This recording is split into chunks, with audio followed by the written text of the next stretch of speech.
And I felt like no one listened to what I was actually saying. And in some cases, kind of reminiscent of the story of like having an indoor picnic and thinking everyone did.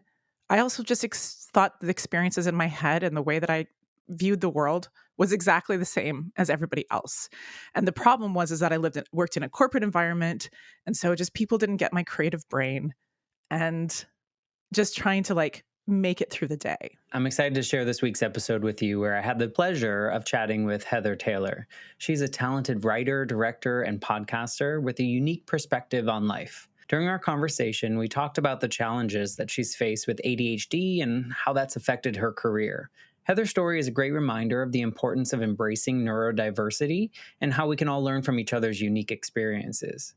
We discussed the impact of societal norms on individuals with different abilities and the pressure to conform. One thing that stood out to me was Heather's journey to accepting her unique abilities and learning to ignore the stigmas and misconceptions surrounding ADHD.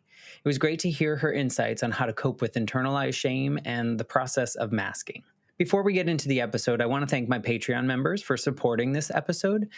If you want to join our community and get involved in the t-shirt giveaway, check out thelifeshiftpodcast.com/join for more information on all the different tiers offered. So I hope you enjoy listening to Heather's inspiring story as much as I did. It was an honor to have her as a guest on the Life Shift podcast. Here's our conversation. I'm Matt Gilhooly, and this is The Life Shift, candid conversations about the pivotal moments that have changed lives forever.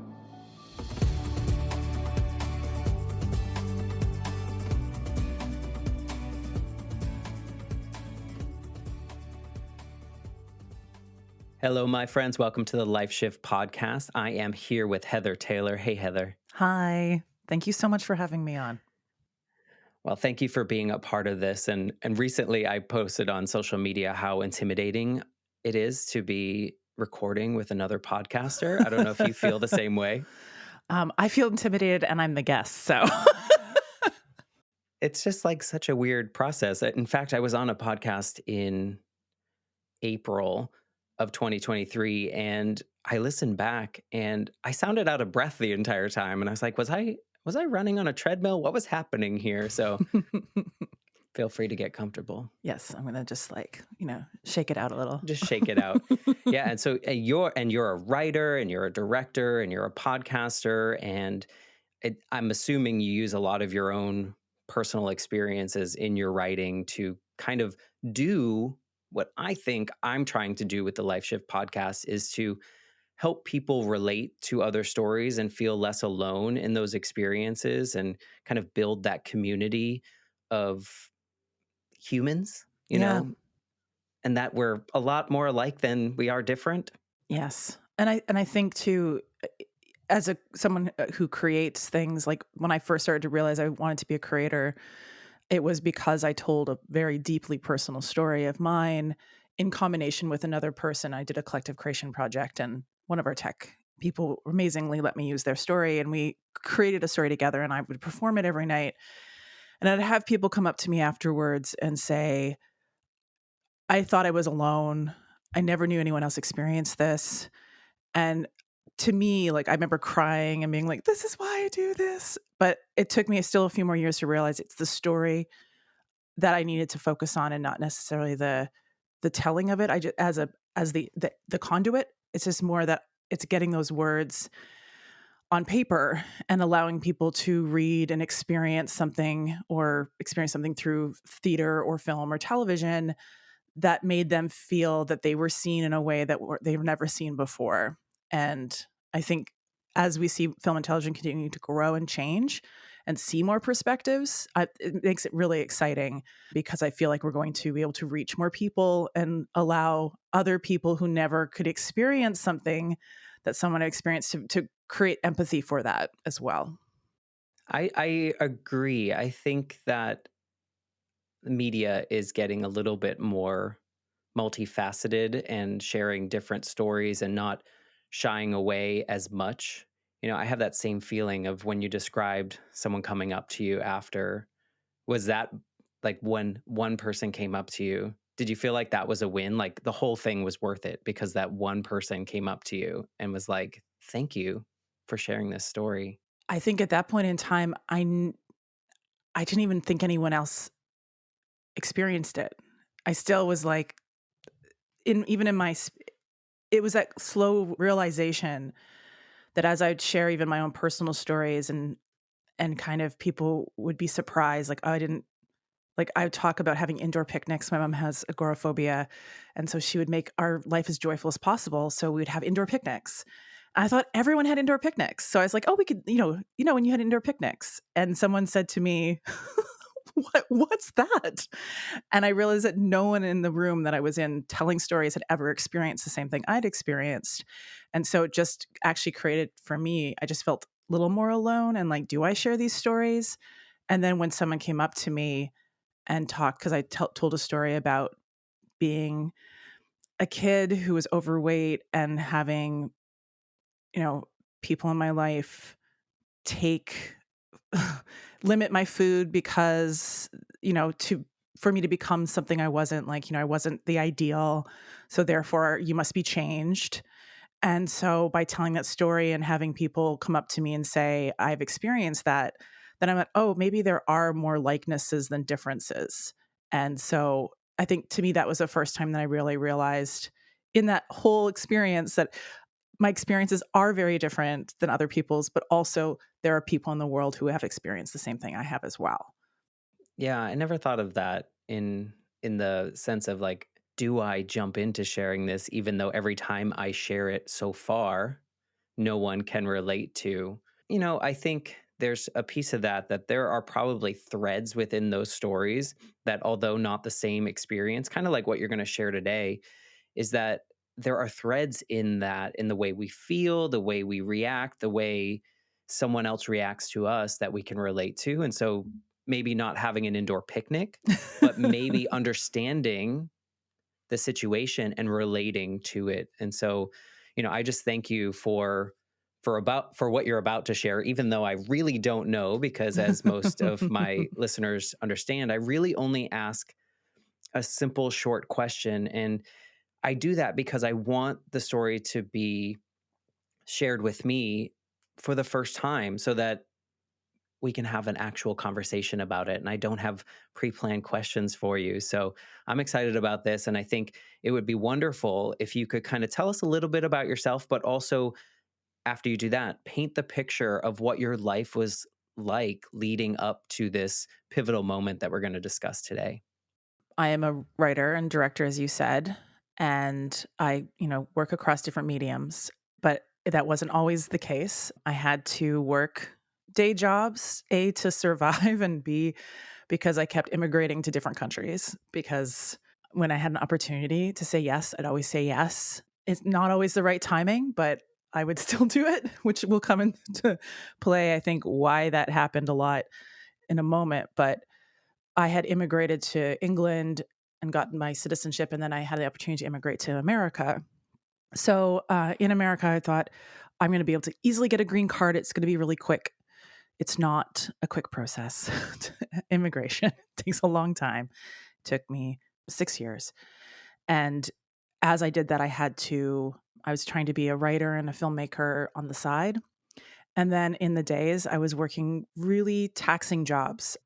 I was an editorial director for a publication, and then I moved into the space of advertising as working in New York in some of the biggest advertising agencies in the world, and working and struggling, working 11, 12-hour days, 7 days a week, no boundaries, no ability to do any of the things that I loved.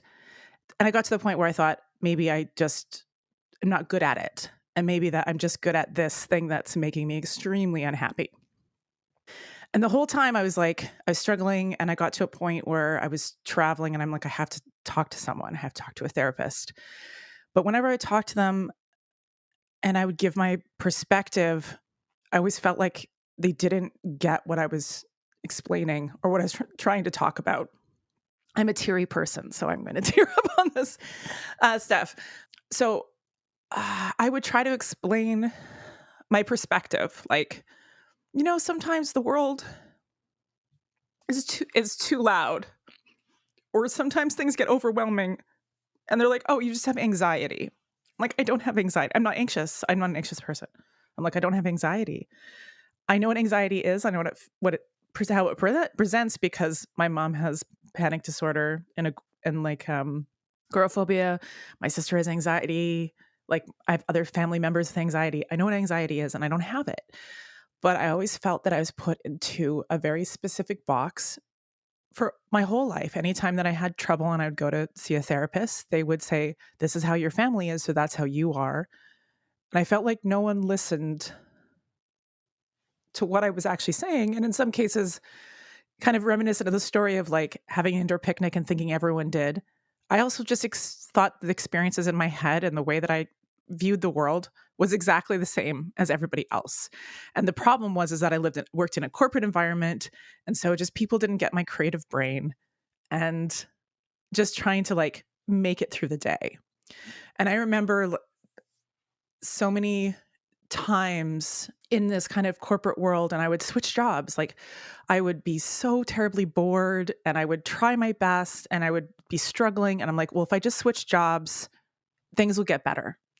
So I'd switch jobs and it'd be good for a while. And then the same thing would happen. I'm like, this is boring. And my brain isn't activated and I don't know how, I'm just dragging myself through the day. I'm trying my best, but I don't understand. Like I'm super smart. I get it. Why can't I just like focus on this? And I remember being told or from a friend, he's like, yeah, my friend said I shouldn't hire you because you never stick around. And so I'm like, well, I don't want to seem unreliable. I'm a reliable person, but why am I struggling so much? And I started to think like maybe there's something more going on. And I started to think about the idea of maybe something like ADHD, which I had heard about through other people. I didn't do deep dives because I was scared of putting something on myself. And I will now, like reflecting back, think I 100% had internalized ableism, this idea that I can't be smart and capable if I have a disability. Totally false. That's not true. But in my mind, I'm like, well, it can't be it because I'm an intelligent person. I got straight A's. I did really good at school until I didn't do good at school. And I erased those parts. I just was like, but I'm smart and I do good at school and everything. And I remember having a osteopath that I went to that I loved. And I talked to him about ADHD and he said, I've been diagnosed. It's life-changing. Like there's medication you can take. It can be really life-changing. It can change everything. And then he did something that no doctor should do. And he brought me some of his medication and said, here, you should try it, which then terrified me. And I like took it home and I threw it away. And I was like, I'm going to close that door. I don't have this. I'm going to walk away from this thought. What time period was this, by the way? What year? This would have been now probably so 8 years ago. So 9 years ago. 2015 or so? Yeah, around that. 2015. Okay. So I'd already been questioning. And then I got to a point where someone said, you probably do. Try this thing that was highly illegal to do. And I got scared and I was like, okay, I'm going to shut that door. I'm done. But I kept struggling. And no matter what, and I went to therapy every week. And I remember, being late, all the things. And I kept trying and I'm like, I don't know why I can't be on time. I don't understand. Like, I put all these things in place to help myself. I would get criticism at work about, I've had things like, sometimes you interrupt and sometimes like especially when I get excited about things or you don't show the work as like, I kind of think a lot about like, you just go from A to D. And because you're working with sales, this is what I was told, because you're working with salespeople, you have to show them like how you go from A to B or A to D because they won't get it, which is what kept reinforcing the idea that, well, if I was in a room with creative people, they would totally get the way that I think. So I'd have to like force myself into these boxes and I would ask for accommodations without understanding why I needed them. Like, can I sit in that? There's a corner desk. Can I sit in that corner desk where I'm not distracted by people? And I was told, but you're extroverted, so this introverted person needs it more than you.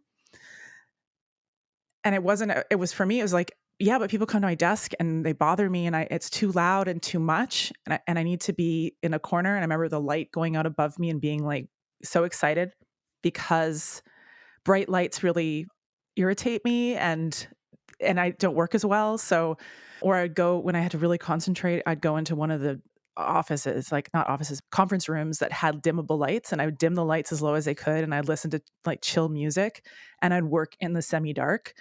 And people would come by and like, do you need the lights on? And I'm like, no, no, no, no, this is perfect. This is perfect. But not understanding that this is probably not usual for people to in my work environment to do. But for me, it was the way that it could exist in an okay way, but continuing to struggle, like being on the streets of New York, loud, busy, chaotic, wearing headphones with no music. So I could hear the environment, but not be overwhelmed by it. And there's all these like things that were very clear. And it's not that this is like only happening as an adult. This is literally a disorder that happens when you're born with it. And so there's been things throughout my life. But at that time, I didn't know that. I felt like I'm struggling now. I must be doing something wrong. I kept putting on myself, what am I doing wrong? How do I fix this? And then I finally, probably it would have been 3 years ago, I just went like, enough. I can't do this anymore. Right. It sounds exhausting. It's so exhausting. I'm so tired. It's interesting because you mentioned throughout your life, people have been kind of labeling you or putting you in certain boxes. You're an extrovert, whether they talk to you about that or not and understand or listen. But also, there's the other side of you that's running away from a label that you could be. Yes. And so there's another battle that's happening as a human. And I think so many of us can relate to society, whoever in society telling us how we need to be and Yeah. how we need to perform. And then us putting that responsibility on ourselves, or I can't be this way because so and so that I don't even know over here says that someone that's labeled that is not this and Yes. I'm this, and nothing's really fitting. So I can imagine that in addition to all the experiences that you were having and trying to accommodate for yourself, you also have this like internal battle of what a label is and whether or not a label really means anything, right? And I can see you running from one, but running towards one, and it sounds like that is. I mean, I think it's very relatable. I think we all, Yeah. growing up in this same time period, kind of assumed a lot of things from society that Yes. maybe weren't true or serving us well. Well, I think too, I also kind of grown up in a family where, for good or bad, my mom was very much like, I don't want any of you to have any labels because I don't want you to have less opportunity. And like we'd grown up in a town where we went from, when my parents got divorced, we went from middle class to poverty. And so we got ostracized by our community. And so I understood labels very acutely. And I understood the power of labels and how they hurt you. And so I never talked about my mom my mom struggles. That's private. Like everything that made us actually who we are or what we could be was private. So everything was kind of my little brother. We always grew up thinking that he probably was autistic, but my mom again didn't want labels on him. And she said she did take him to someone and they're like, it's anxiety. Again, because a parent with anxiety, they always assume a child has anxiety. Anxiety is can be part of like this kind of neurodevelopmental disorders. It can be. Because of my diagnosis, my brother got to be diagnosed. He has ADHD as well. And he got to be medicated for the first time. And he said it's life changing. Sorry. No, you're Yeah. fine. I think it's interesting going back to the point about labels is that your mom put that, I don't want to say it's pressure, but put that feeling that a label is, one way or another. Do you feel because of that, that much of your life, and it kind of sounds like it in the corporate world, that much of your life was a performative version of yourself to kind of play the game as well as you could so that no one would label you. Well, yeah. I mean, that's the hugest problem with something like ADHD and autism, a lot of things. It's the masking, especially in women. So I masked. Oh, I remember someone said, "You're such a chameleon." And I was like, that was such an interesting phrase. And I think about that a lot. And I thought, actually, I was a chameleon my whole life. And even now, it's like, what is the dress code? Who's going to be there? What do I have to say? What's the script? Like, what's the thing that makes me just fit in? When I would, sometimes your brain wanders, you don't, not purposely, it gets a stimulus and it chases it. And so I would miss the starts of conversations all the time. And I would just go, oh, that's nice, or whatever. I would pretend I heard everything. Like there, but it's all forms of masking. It's not saying like I'm having trouble right now, or it's a lot of it's internal shame. So by not having that, by in that masking and that like I don't want to be different because I feel different. I feel like I don't really understand the world. I wish someone would explain it to me. Like I really still to this day, I'm like, can you just, how does this work? Am I doing it right? And The answer is yes. You're being a human and yes. you're living your life. Yeah, exactly. And I think there was this internalized shame that you carry for not being able to like function in the square box you're trying to put your round self in. Because that's not the right, I shouldn't be putting myself into that box. But that's what I kept doing is like, if I just wear the right clothes, if I go to a punk show, I wear different clothes and different makeup. I even changed my nose ring. Like I would do that. I would look different because I thought if I looked different, I'd feel different. I mean, I would venture to say that a lot of people, whether there's a diagnosis attached to it or not, I think we were trained to fit in. Don't ruffle feathers. Don't, and this is just a product of our parents and then a product of their, it's just Oh, of kind of this course. passing down. But, so I want to bring you back to where you were in your story, where it sounds like about 3 years ago, you went to get some more information. And I'm going to I realize I'll take it back because of time. I don't even know. It's like, oh yeah, the dates passed. It was in 2018. I got accepted into a program to do this. It's called the Canadian Film Center. And it was the primetime TV program. I finally was like, I got my green card. So I got my green card, which was an amazing day. And then I got into this program, which allowed me to leave my job, go to this program. I didn't tell the job I was leaving. I asked them if this is fine. It's enough years have gone by, but I asked to be made redundant so I could take severance. But I knew I was going somewhere because I was Good like, for I need you. to figure this out. I'm not made of money. Like, so I did this program and I was suddenly around other creative people like me. And I thought, finally, I'm going to fit in to this place. And I still didn't feel like I fit in. I mean, I'm close with a lot of the people in the program. It's not that I wasn't accepted and welcomed. It was just, I'm like, oh, I'm still struggling with certain things. I remember my showrunner very nicely gave me feedback. Heather, don't answer questions that other people ask me, even though if you know the answer. And I realized I wasn't doing it purposely. It just would come out of my mouth. And I was like, oh, okay, sorry. And I'm like, oh no, I did something wrong again. And it wasn't something I did on purpose. And then a couple other things, or like it's the kind of interrupting or the like, because I was getting excited about things. Again, I'd still have to explain things, be very linear and very simple.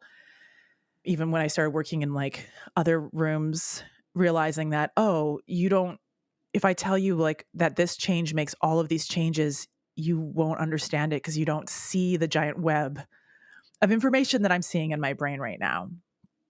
And so as I started to realize that it wasn't the job that was doing this, there's something with me that I have to figure out. Then I started to realize, I think this is what's going on. I did all the research. I'm a lover of research. I've always have been. I was a kid who read encyclopedias. I still do. This is a real thing. And I love it. I love new things. I'm like a 6-year-old. I love dinosaurs and space and science. That's it. So I did all the research and I looked at anything that showed me like, here are the symptoms. And I like, it was all of them. It was everything. But I was like, oh, there's an answer. And so I went super prepared to talk to a therapist. I found an ADHD specialist. I found someone who was younger deliberately because I know that there's a stigma. I know there's a stigma against later later in life diagnosis. So I was being very mindful of who I spoke with. And it was absolutely brilliant because I was able to have an answer of sorts and to be able to talk to someone who basically told me it's okay to be who I was. It always was okay, but It was always okay. for my whole life I thought I wasn't okay being who I was. Well, and I think, it sounds like that's what you needed. You needed, because your whole life everyone was telling you these things that you should feel and not do and be, and now you had someone that gave you the permission Yeah. to just be Heather. Yeah. And it's like it's so interesting because like we say the thing when I said the thing about my mom, like my mom was trying so desperately to protect us because Of she had seen course. what happened to her family members who came out with problems with mental illness.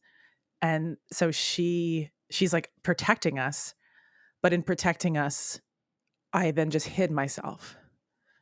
And so that's the unpacking that happens. And I think that happened, thankfully, some people learn much earlier and there's the own issues that come with that. I'm not saying it's a perfect world, but being able to understand the things that was going on in my life at that moment made me feel like, okay, I kind of understand something. I have a path I can take. I have things I can work on and do.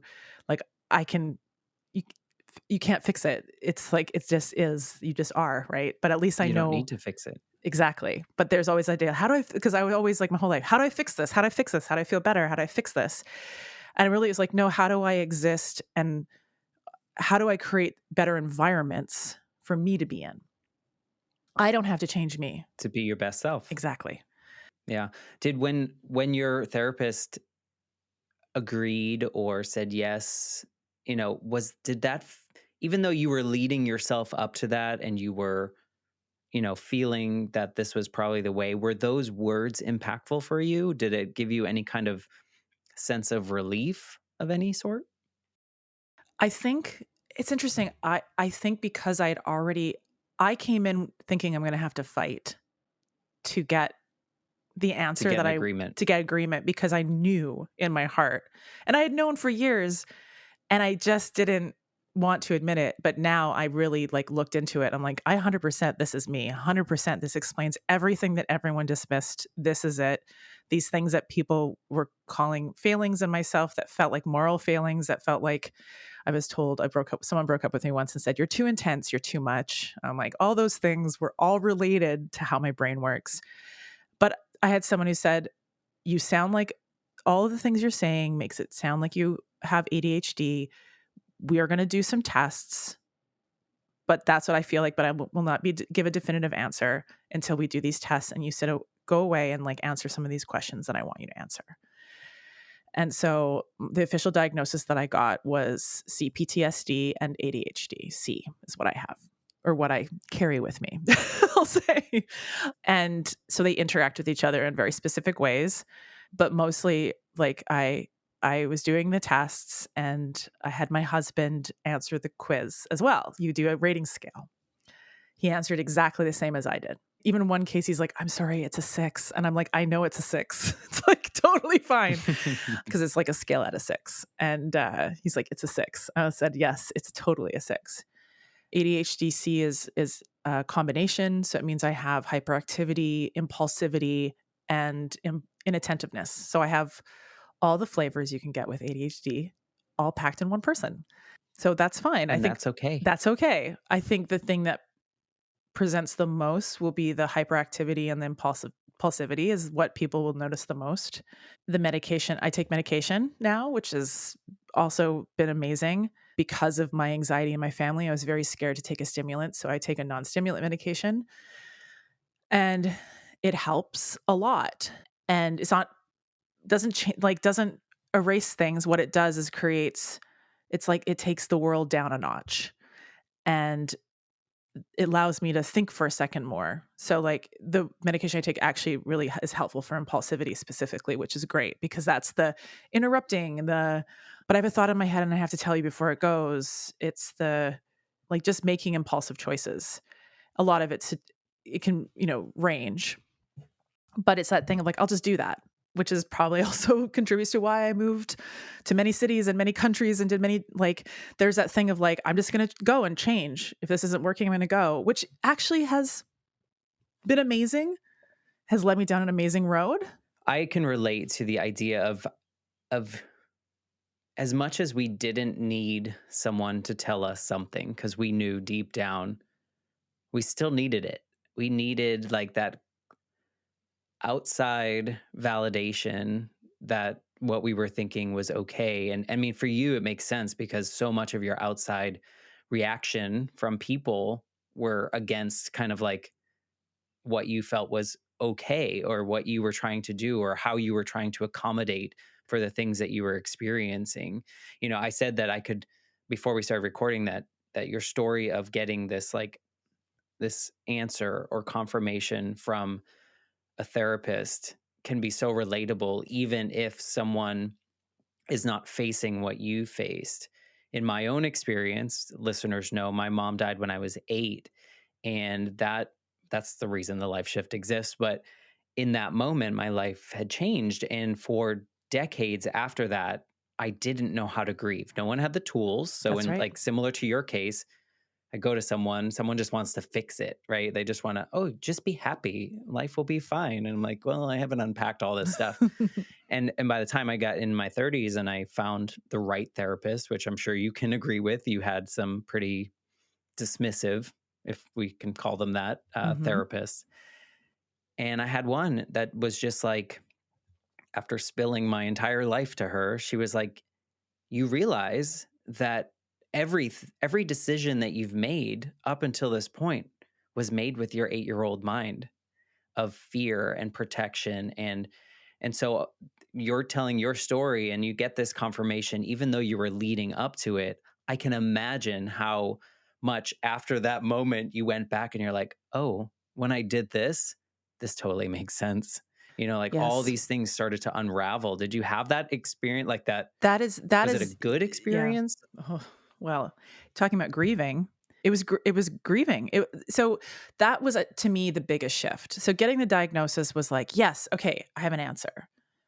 It was when I went through conversations with my therapist, and I remember the one that really put things into focus was around food. Because as I kind of alluded earlier, the story of me having people restrict food for me, and I started going to Weight Watchers when I was like 11 years old. I I did Slim Fast at 12, so I get it. Yeah, because I wanted to again fit in, be accepted, be the model that of everyone. Like I have to be the best, the smartest. I have to look good. I have to do this, whatever. Like at the time, putting restrictions on what you could be. I realized in a session we're talking, and she's like, "Food is also used as stimulation," and I was like, "Oh my god."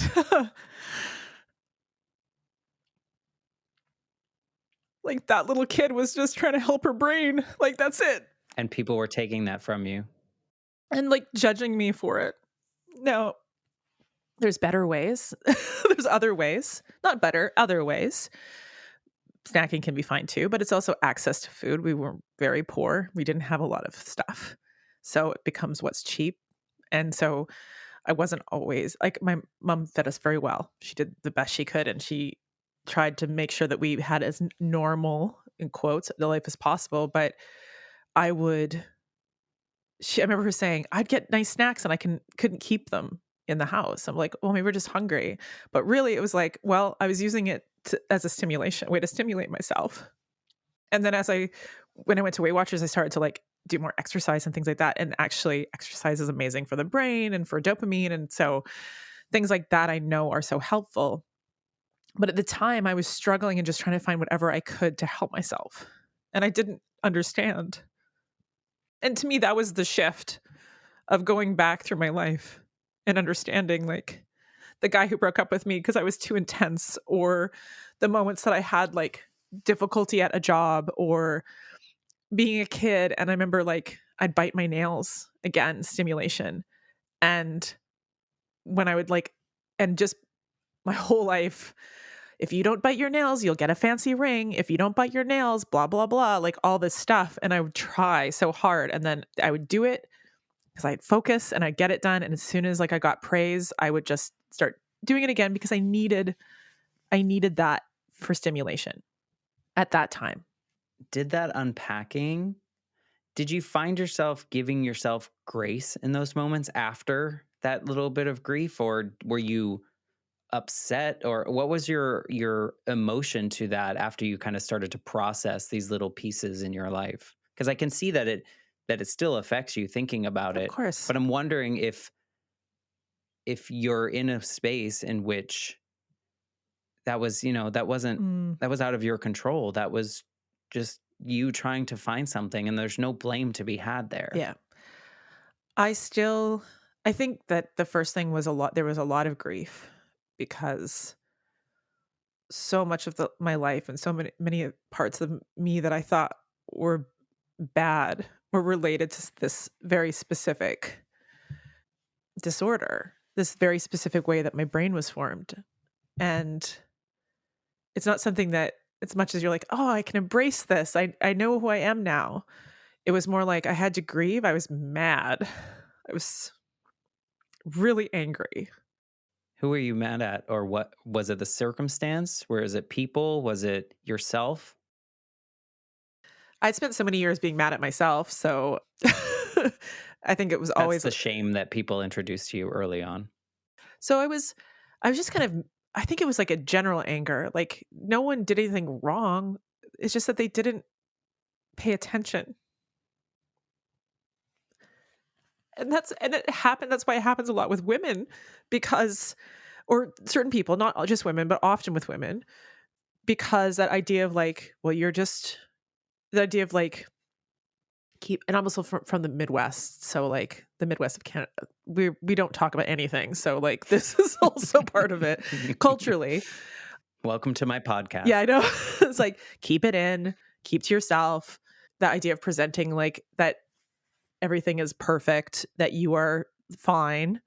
I'm fine. I'm fine. I'm fine. And I think I'm just mad that it was allowed to go on for so long and that no one could figure it out.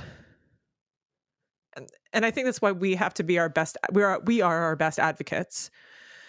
But I'm not like I'm not educated in a way that I'm going to be like I understand how. I'm not a psychologist. Like how long did it take me to figure this out? And I'm like, well, why didn't anyone else?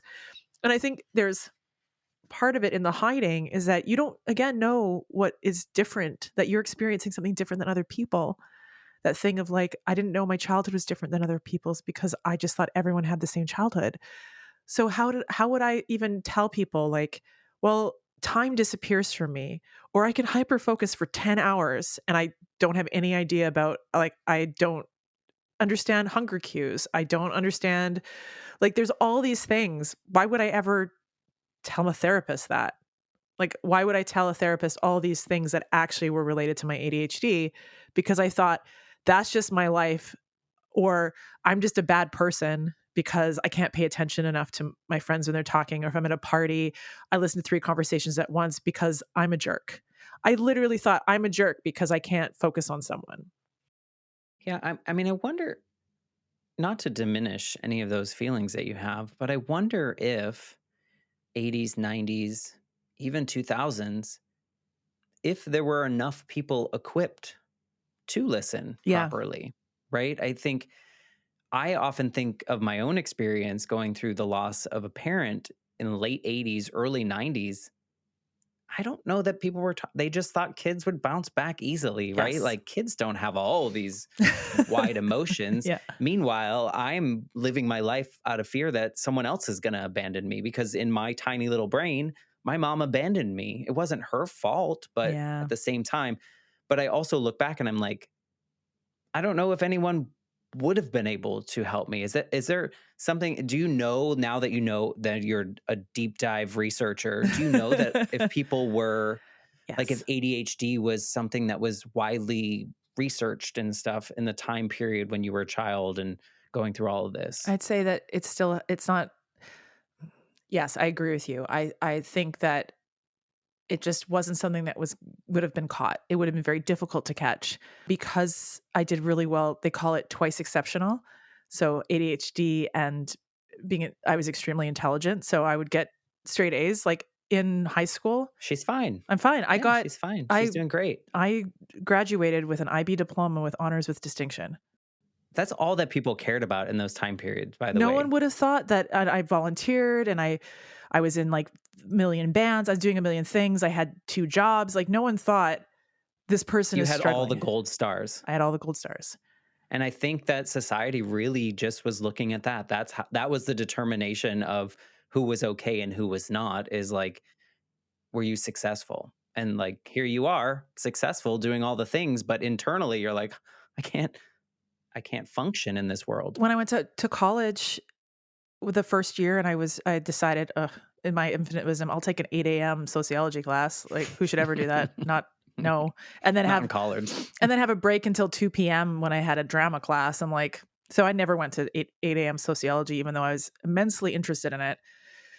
I watched all the procedural television that my heart desired instead, which actually is going to helps me with my job now. But at the time, I had to drop out of a class in college because I couldn't read the material fast enough because how I functioned before and staying up all night or doing the material the day before did not serve me anymore. I didn't have a regular schedule anymore, which people with ADHD benefit immensely from having a regular schedule. It's also the hardest thing for us to keep. But when you're forced to do it by having a job or by being in a school that's structured, college isn't structured like that. It's like have classes when you want, do what you want.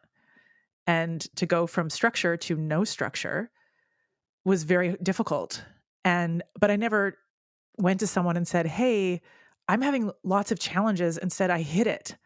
I dropped out of the class before it would be on my records. So no one could see that I was failing a class. This person who left high school with honors with distinction was in the next year failing. But that was an indicator. But instead it was shame.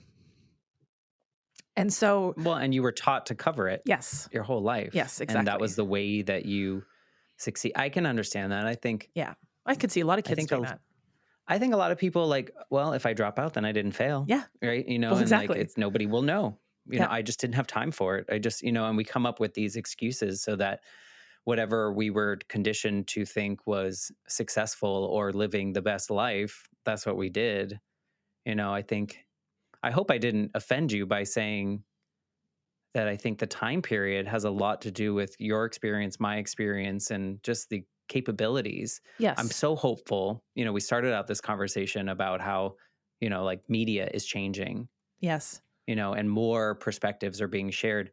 I'm hopeful that a Heather going through what you went through now, like a young Heather going through it now, I'm hopeful that they would have a different experience because more people they're talking more. Yes. There's people like you're sharing your story, and all the hard parts led you to this point.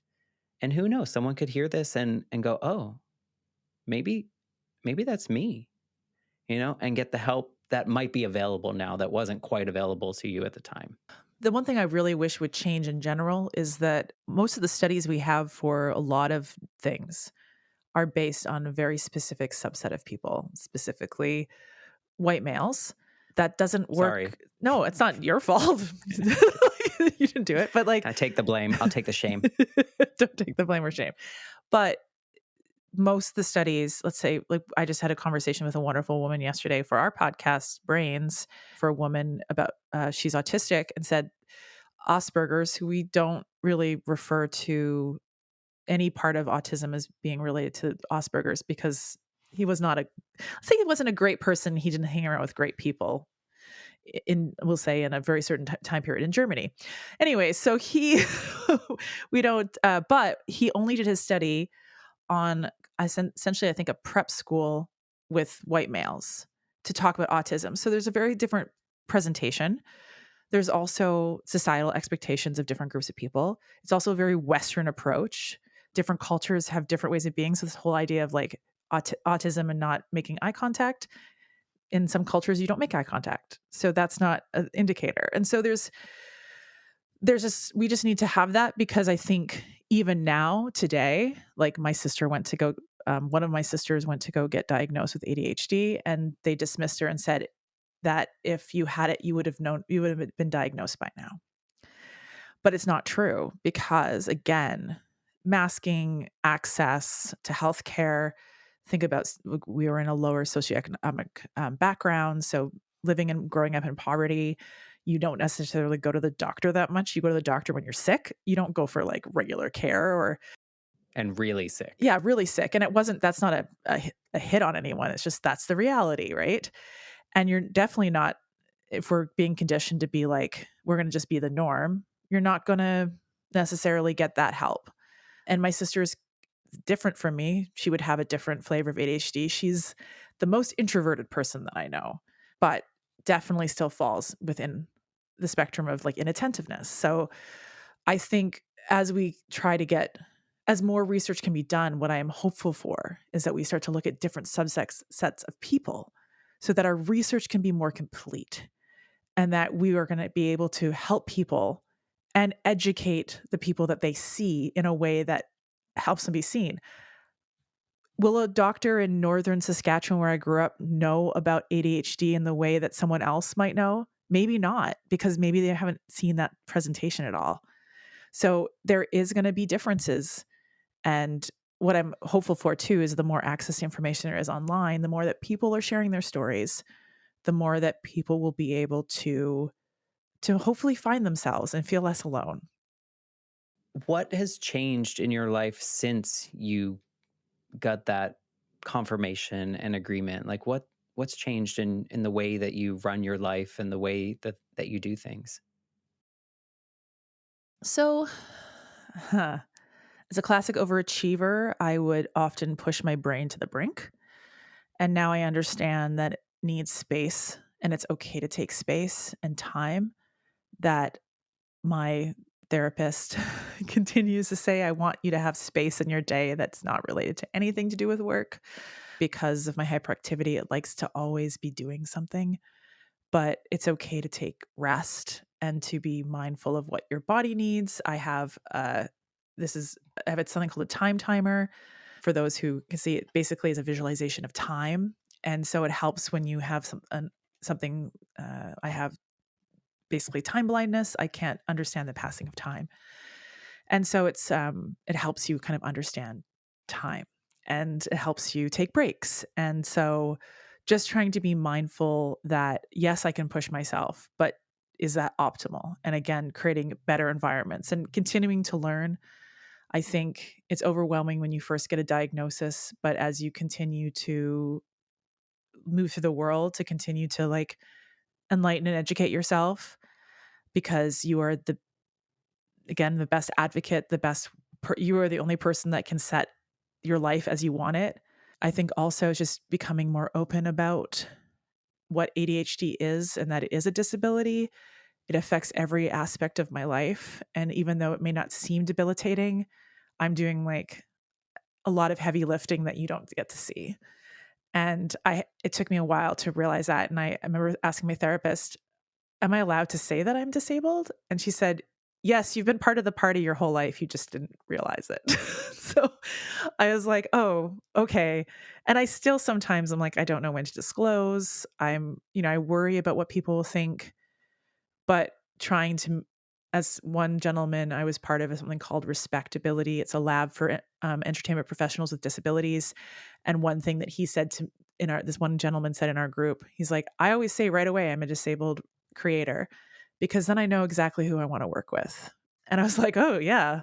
So it's just that balance of, and you don't have to disclose. You don't, unless you want to, and you don't have to give all the information. But I think the biggest thing that has changed that am continuing to give myself that grace is I asked my husband after I was diagnosed, I said, you know, what has changed? Like, what have you seen that's changed? And he's like, well, you've known that you've had this for a long time. Like, I've known, like, we've been together for a while. He's like, you've known for a long time. He's like, but what the difference is that you hate yourself less. Yeah.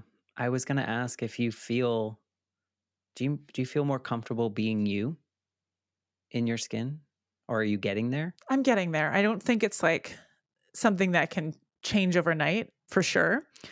I'm more open about, I think trying to be more open about my needs has been like the biggest challenge that I'm trying to like advocate for myself, like, and then figure out, well, what is it that I actually need? That what is it that I've just made do with? And by having people in your life who understand, like even small things I've said, like my sister, I do the podcast with Sarah. We were doing a photo shoot and she said, oh, is the music okay? Or do you want me to change it? Or do you want me to turn it off? Like, is it distracting for you? And I remember like no one had ever asked me that. And so by being open about it, it allows other people to also help create good environments for me to be in. Or like my other sister took me shopping. We went to IKEA. I love IKEA, but only to a certain extent. I don't even have to buy anything. I think that's true of anyone at this point. Yeah, it's pretty It's a lot. overwhelming, but she can see that I start getting grumpy. She's like, oh, you're getting overwhelmed. Do you want to go now? And I was like, oh, yeah, actually 100% I do. Thanks. Like I was just putting up with it. She's like, no, we can go now. Let's go get a tea. And we like just left. And it's nice to have that. Yeah, it's important. Yes. I know this is your choice to share your story and your choice to disclose anything. But the more people that can feel comfortable saying, like, this is me, this is who I am, and these are all the interesting facets of me, these are the things that have brought me to this point in my life. I think the less people growing up now will have that shame that you internalized for so long, that you held on to and probably are still trying to shed some of that, because it'll probably be a lifetime thing. But Yes. I hope that you get to this point where, you know, you can see it as you talk about the different phases of your life. You can see how you treat yourself, and just in this, I don't know you beyond this conversation, and you can see that. And I think your story is so important for so many people, because like, this is us. Like, we have Yes. everyone has things, right? And we might have a disease that people find is more acceptable. Right. But Yes. at the same time, it's just what's in our body. It's like, like, this is just me. And I hope that you get to a place where you're just so comfortable, just, this is it. And it sounds like you're doing that, and what you do with your work, and creating stories that tell examples of what you feel and what you see and what you think in the world, that may be different on how I do. And by me seeing something or reading something, I get a new perspective. I get something that enhances my life because I know someone that is different than me and has a different experience than me. And that's cool. Like, that's what we need to celebrate. Yes, and we all bring something to the table that's different. We have someone said to me, a writer had said, Ben Watkins, he said, we all have so many languages that we can speak. And the languages are like the background I lived, my disability, living in middle America, like all those things are languages. And I think we are made up of so much intersectionality, and it changes our approach. And yes, some people go, oh, your X is a superpower. And for me, I never think of it as such. It's just like, no, we all have superpowers, I guess, if you want to say that. But we all just bring something different to the table. And if we can have more people who are different at the table, the more we can learn from each other. And I think the more we can create, I think something that will be universally good for all. And I think a lot of that is just people need to be a little bit more open because I bet you at the tables, there were always a lot of different experiences, but people were performing to whatever we thought we were supposed to, whatever box we were filling at that moment. And so the more people like you share stories like this around each other, I always say that I want this show to feel like you're eavesdropping on people at a coffee shop, like having just like a real conversation. Like the more that we can stop pretending that we're something else, I think the better off like you say, universally, we will be.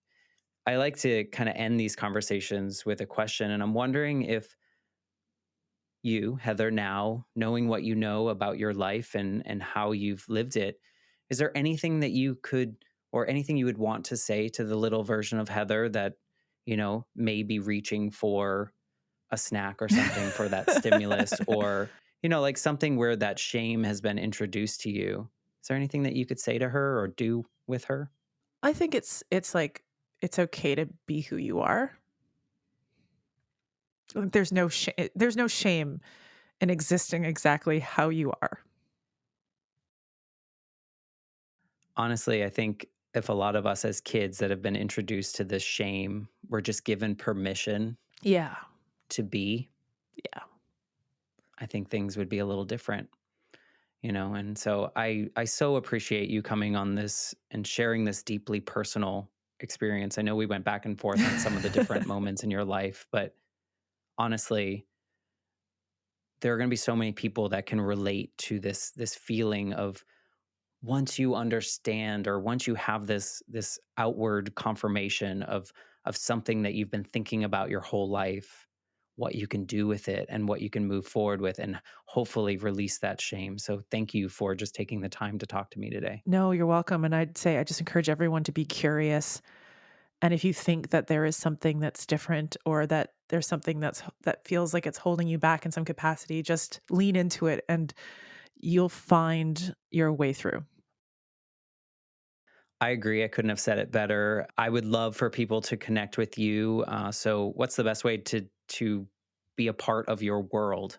So you can find me in a my personal work fashion, I guess I'll call it. I'm on all the socials as Heather A. Taylor.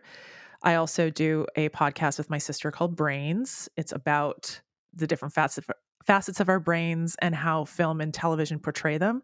We bring people in with lived experiences to talk about their experience and how they would love to see film and television change to be more representative about what they're facing. So please go and check it out.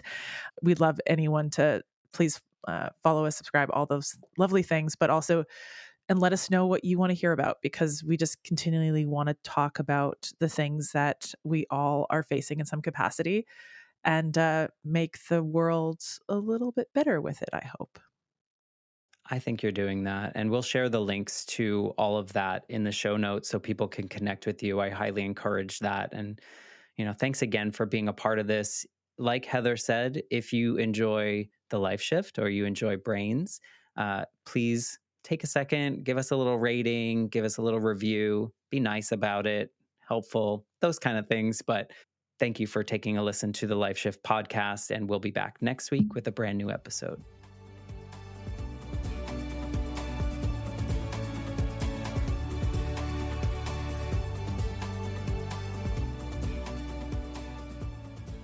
For more information, please visit www.thelifeshiftpodcast.com.